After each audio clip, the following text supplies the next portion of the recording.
In the pro wrestling business, it is considered to be a cardinal sin to not listen to the fans. Over the past few decades, every major promotion has handpicked one performer that embodied the spirit of the company.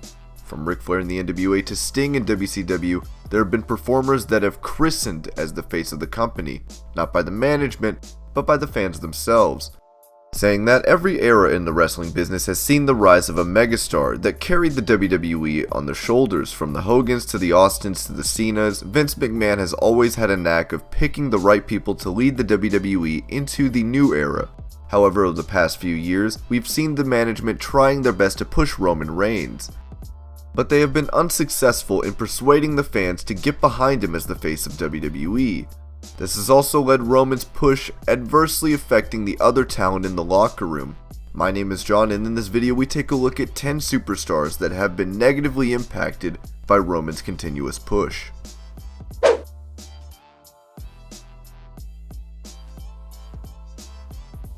When Bray Wyatt's character first showed up on the main roster, the fans were left in awe at his presence. Wyatt's character had several ingredients that made him an intriguing figure. His perfectly played persona almost seemed to make his attacks make sense. However, it quickly became obvious that WWE weren't as much interested in building Wyatt's character as they were in pushing Reigns during his feud with Wyatt.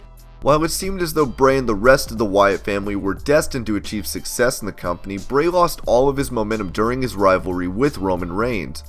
The story about Wyatt trying to spoil Roman's plans and Reigns trying to leave Wyatt in his rearview mirror made sense, and it was obvious from the beginning that the rivalry was meant to catapult Reigns, severely denting Wyatt's legitimacy in the eyes of the audience.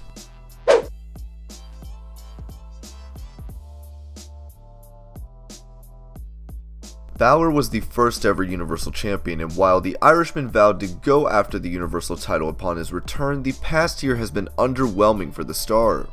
Finn Balor had the charisma, skill set, and the in-ring presence needed in a top talent, but WWE's efforts in pushing Reigns has largely kept Finn on the back burner.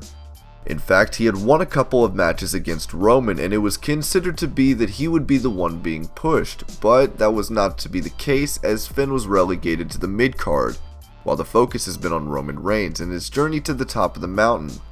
Now, what happened with Balor cannot be attributed to Roman. The fact that WWE has invested so much in Reigns limits the opportunities for the other superstars in the locker room.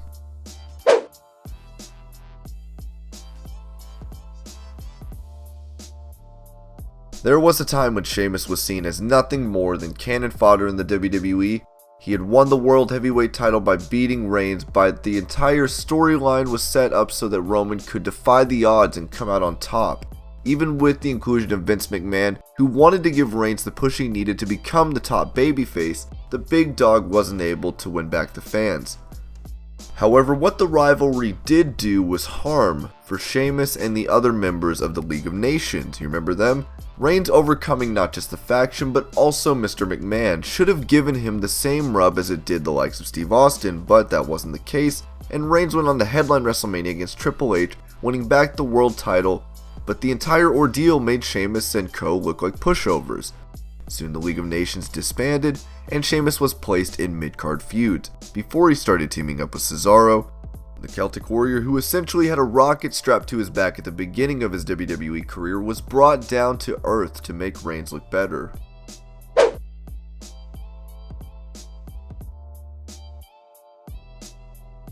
In 2015, the WWE Universe wanted to see one-man main event WrestleMania, and at Fastlane, Daniel Bryan faced Roman Reigns with the opportunity to do so.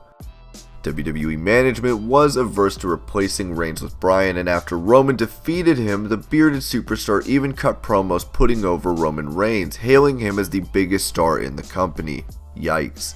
Bryan would later not be cleared to compete in the ring in the months leading up to his retirement. Bryan was booked as a convincing, cheap character that would do anything to get Roman's spot. The fact that WWE wanted the fans to get behind Reigns was Bryan losing a lot of matches going into WrestleMania, and quite a number of critics even questioned the way he was being booked by the creative team. Roman got the rub with his fans at Fastlane in 2015 against Bryan, but Rollins would eventually win the world title at WrestleMania 31.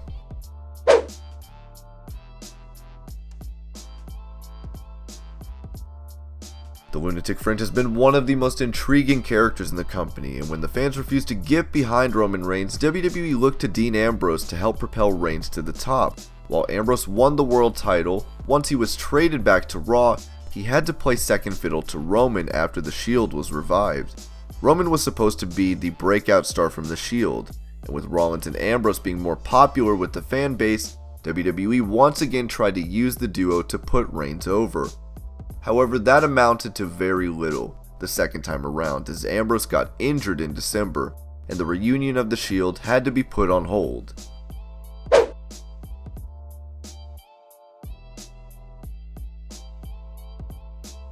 The Architect had a phenomenal run as WWE World Champ, and the fans believed that WWE were ready to get behind Rollins as the new face of the company. However, even when the Shield was reunited, it wasn't so much about Seth or Ambrose as it was about Roman Reigns. Rollins seems to be a natural face, with his undeterred conviction being his biggest asset. Rollins has always delivered in the ring, but the fact that the company was more interested in pushing his compatriots saw him fall down the pecking order. While Seth is the current Intercontinental Champion, there's only one man that will eventually dethrone Brock Lesnar, and that happens to be Roman Reigns.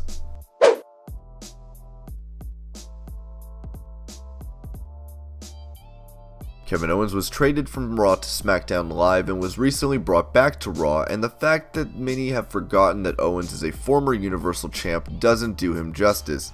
Owens won the title, but the company failed to book him as a proper champion. Similar to Balor's case, what happened to Owens wasn't directly Roman's fault.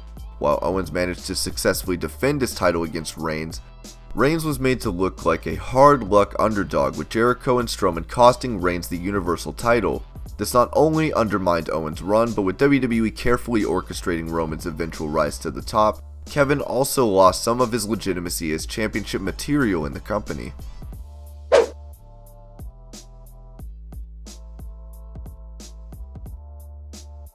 Samoa Joe is one of the most intense superstars in the company, and while many believe that Joe should be main eventing pay-per-views for the Universal title, he is still languishing in the mid-card. Joe moving to SmackDown Live can be seen as the best case scenario for him, especially given the fact that WWE used Joe to put over Roman Reigns as a dominant star with a never say die attitude. Joe and Reigns have faced each other multiple times in the past, with Reigns ending their feud recently with a win at Backlash. Joe has the in-ring skills, the intensity, and the promo capabilities to become a top player in the company, but the fact that he has found himself on the losing side more often than not recently highlights the fact that WWE had used him to add credibility to Roman's character.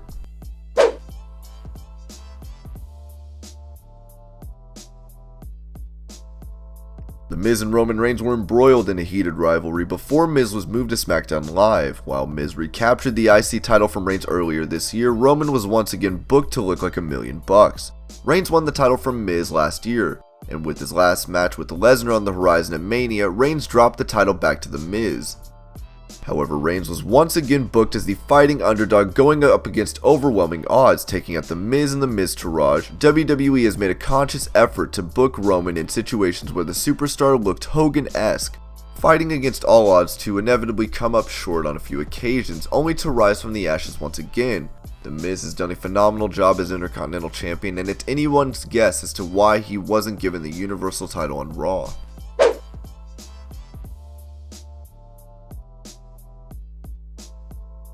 Perhaps the biggest casualty in the entire Roman Reigns experiment has been Braun Strowman. The monster among men was involved in a high-stakes rivalry with Reigns, and while it was booked as an unstoppable force meeting an immovable object, WWE, noticing that Strowman was getting louder pops than Reigns, made sure to sidetrack Braun's progress and focus on Reigns instead. While Strowman competed for the Universal title, the idea was always for Roman to dethrone Brock Lesnar, thereby cementing his status as the flagship star of the company. And that was expected to happen this year at WrestleMania. WWE has merely postponed the inevitable. Braun is one of the most popular stars in the WWE today, and it is a crying shame that the company is hell-bent on making Reigns the face of the organization while holding back the other talent. WWE refuses to acknowledge the fact that the fans have their own opinions, and want their elected stars to be the next mega face of the company. And it's now, as I said, inevitable that Reigns over the next year will be christened as this generation's biggest star. And these were 10 wrestlers that have been negatively affected by Roman Reigns' continuous push. I hope you're all having an amazing day. Thank you so much for watching Wrestling Hub, and as always, I will see you later with more wrestling videos.